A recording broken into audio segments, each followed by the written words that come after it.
At the top tonight, a warning about dry vegetation, which has created a potential for fire danger as we approach the 4th of July holiday.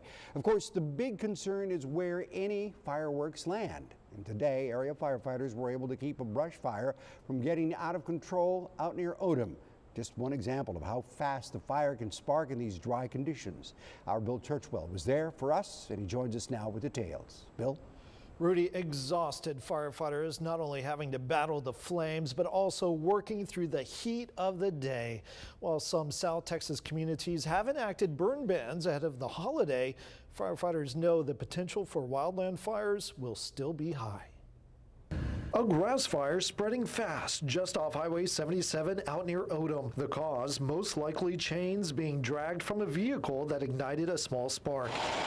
But all it took was a little wind and a lot of dry vegetation to fuel the flames. The blaze ended up jumping across the roadway and into the brush. We couldn't have done this without all the different departments today because we got people all the way down from Refugio. At least 10 different agencies working together to put out the flames. In all, roughly 10 to 15 acres of land left scorched. While it might not sound like a lot, the firefight itself was tough as crews battled the flames and the hot weather.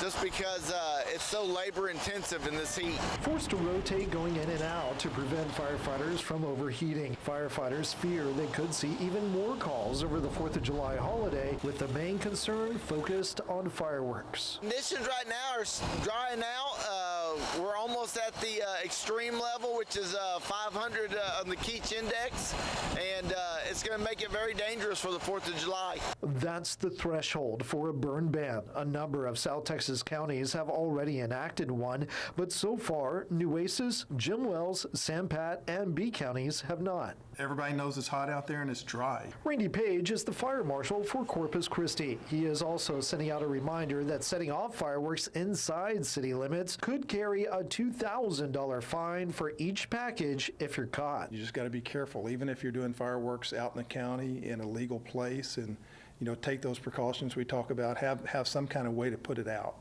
He encourages people to take advantage of professional firework displays like the mayor's Big Bang celebration and ultimately save firefighters from what could be a busy night. And I spoke with Nueces County Judge Connie Scott tonight, who told me that the dry conditions are closely being watched, but so far we have not met the requirements for a burn ban here in Nueces County. Once we do, as judge, she can quickly put one in place. Back to you. All right, thank you, Bill, for that.